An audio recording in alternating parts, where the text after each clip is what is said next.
Breathe better and sleep deeper with the Levoit Classic 160 Top Fill Humidifier. Don't wait.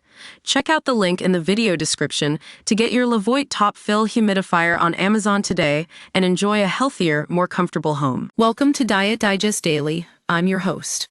Today we're talking about a beefy battle in the world of dietary guidelines. The U.S. Department of Health and Human Services and the U.S.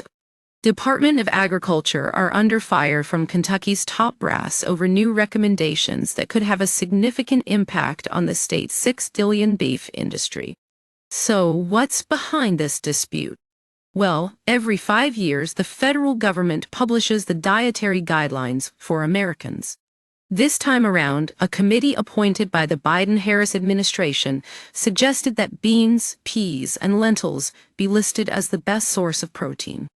Now, you might think, wait a minute, aren't those legumes? I thought they were low in calories and high in fiber?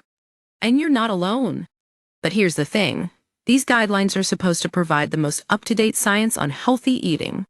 The problem is, these recommendations seem to be at odds with what we already know about protein and its importance for our bodies. As it turns out, beef and other meats actually contain a lot more protein per calorie than legumes do.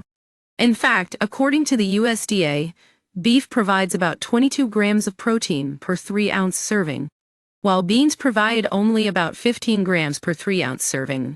But what really gets my attention is the impact these guidelines could have on rural communities like those in Kentucky, where farming is a way of life.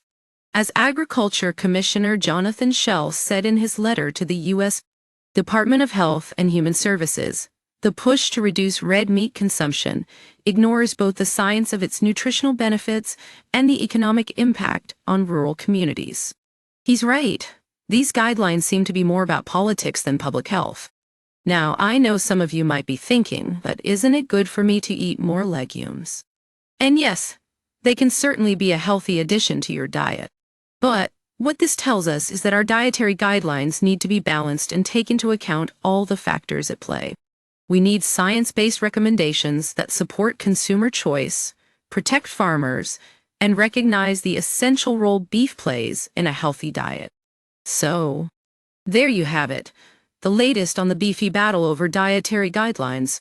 Stay tuned for more on this story, and as always, I'll be here to digest the facts for you on Diet Digest Daily.